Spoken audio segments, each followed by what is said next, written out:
Give you this video, this lesson, and to let you know that the universe, or if you believe in God like I do, God is selling success.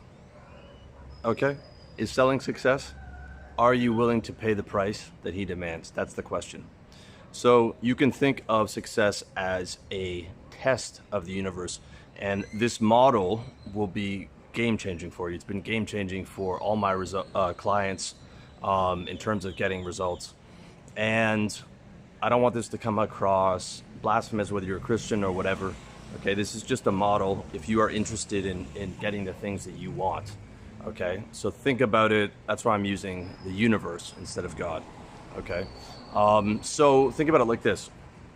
Let's say you're like one of my clients who is a multiple six-figure poker player, but he wants to get to $2 million in revenue.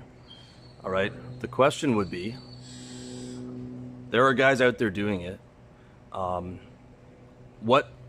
What's the price that you need to pay, that the universe requires for you to get to that 2 mil?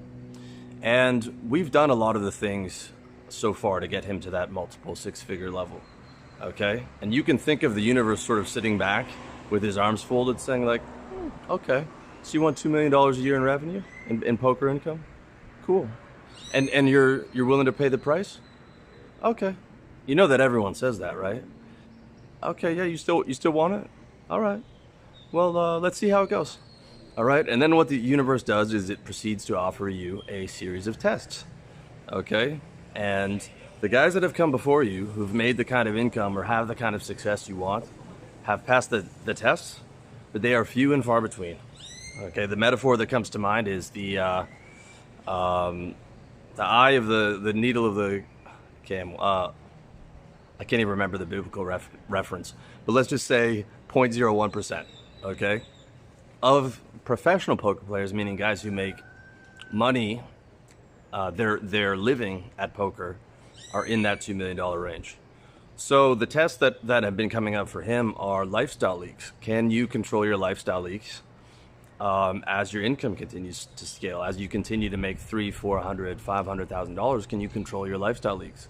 Because we know that he's in New York, the government's going to be taking half of that, right? So we need to be able to control our lifestyle leaks so that we can keep as much money in his bankroll as possible, because every dollar we take out of the bankroll is one soldier lost in the war, which is what poker is.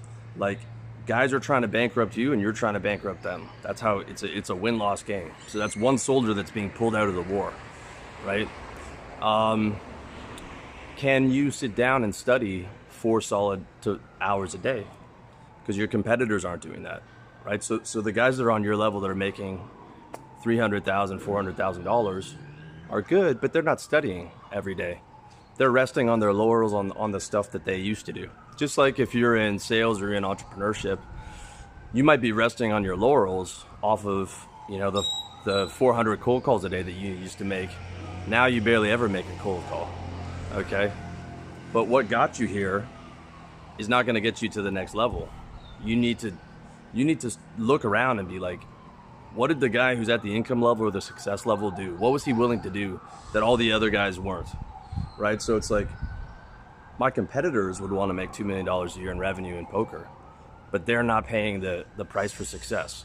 So they're not studying 4 hours a day. What else? Well, you'd probably be playing at least 5 solid hours a day of poker. Any more than that, you might risk doing something stupid, because you only have so many really hard focused hours a day. And if you're studying 4 hours a day and you're playing 5 hours a day, that's 9 solid focused hours. That is a real mental effort. Okay? The universe would also demand that you be fit and healthy. Minimum ejaculation, exercise every day, clean diet. Otherwise, you're not going to have the mental energy and acuity to be able to compete at the highest levels, as well as to be able to put in that amount of study. What else would the universe demand? Well, the universe would demand that you have a significant tolerance for risk, also known as intestinal fortitude, also known as a big set of balls. When you are playing $5,000 PLO or $5,000 Omaha, it takes a big set of cojones when it's your money But that's what you need. You need the balls to be able to scale up your bankroll from, 200,000, 300,000, 400,000, 600,000, 700,000. And you need to be able to sleep at night knowing you have $800,000 or $500,000 in a damn poker account, right? I mean, it's enough to worry about bank safety, and hacking and things like that. But it's another thing entirely to know that you've got a 60, the equivalent of a 60-year-old person's net worth in a poker account, okay? And you're playing for that every day. And you know that, okay, I've got a 5% chance of risk of ruin, okay? Because you're able to calculate those odds, right? And you try and get it down to under 5% or under 10%. If you can get it under 10%, that's good odds. But you also know that variance comes with the game, right? So you could be a victim of that 10%, but you can't get the reward in poker without the risk. So you need to have a big set of balls. That stops a lot of guys.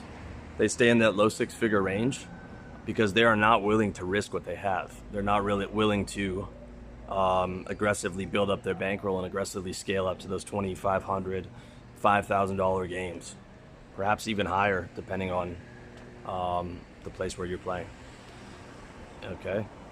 Are you willing to spend more time every day trolling the forums for the latest software updates and constantly updating your software and database and solvers and all this other poker lingo that your competitors probably aren't doing?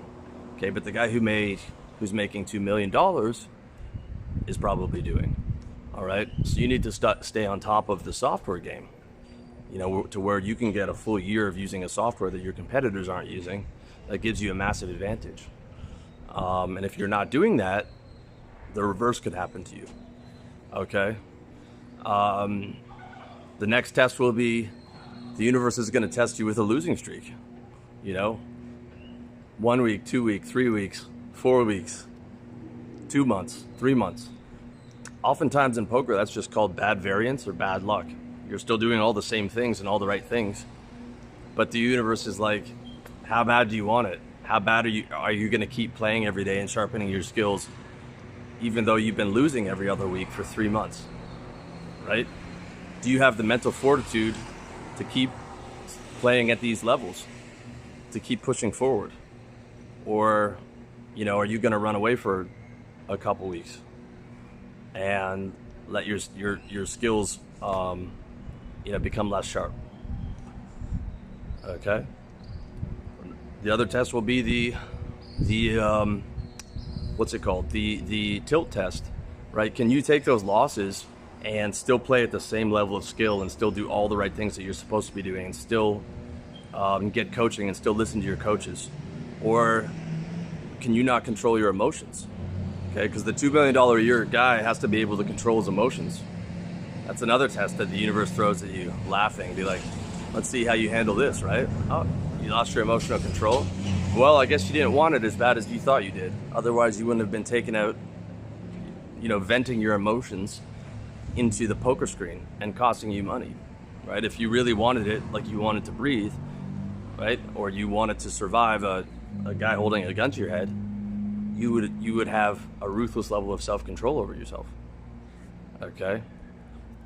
And do you want to live like this for the next 1, 2, 3, 4 years, as long as it takes, to where you're basically living a monk's life? You might have time to see a few girls, but the guys who have that high level of success are willing to sacrifice their entire lives. And your competitors, the guys who are doing 6 figures or multiple 6 figures, are not.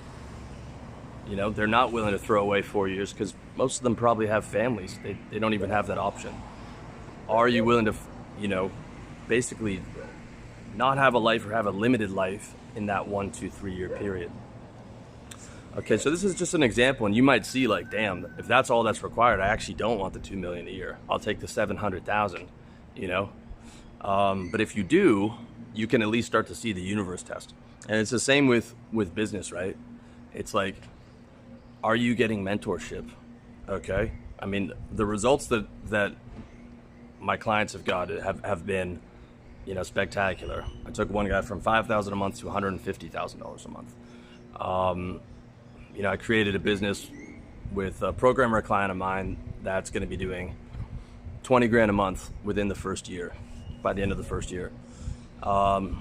Every client with the exception of one, and this guy didn't do any of the work, has been repeat business, has stayed on for at least a month. The bulk of my clients now are long-term. That's because I make the money. So that's what mentorship does. When you have the right mentors, if you can't afford an in-person mentor, you can afford the courses and things of that nature that will be reinvested into your business and get you up to that level. Are you working solid hours every day? Are you studying advertising and marketing? Are you buying the best advertising guy that you can get? Okay, and that guy's $20,000 a month, by the way. A good guy will be anywhere from $5,000 a month to $20,000 just to run your ads. Okay, that doesn't include ad spend. Have you set up a vehicle within your business to advertise? And do you have the balls to spend to scale up to $10,000, $20,000, $30,000, $50,000 a month in ad spend? Which is what you're going to need, if you're trying to hit that 2 or 3 million, right? Because a good ad is going to be 3x, but by the time you scale up to, I don't know, maybe $1 million in revenue, you might only be getting 2x. So, to get another mil, you're going to have to spend another 500,000, and then you might have to spend another 240,000 on that ads guy if you feel the margins are worth it. Or the universe might demand that, if you aren't satisfied with 2 million in top line revenue, you want your margins higher. Well, you have to learn everything that ad guy knows, so you can take back that expense of $24,000 or $240,000 a year.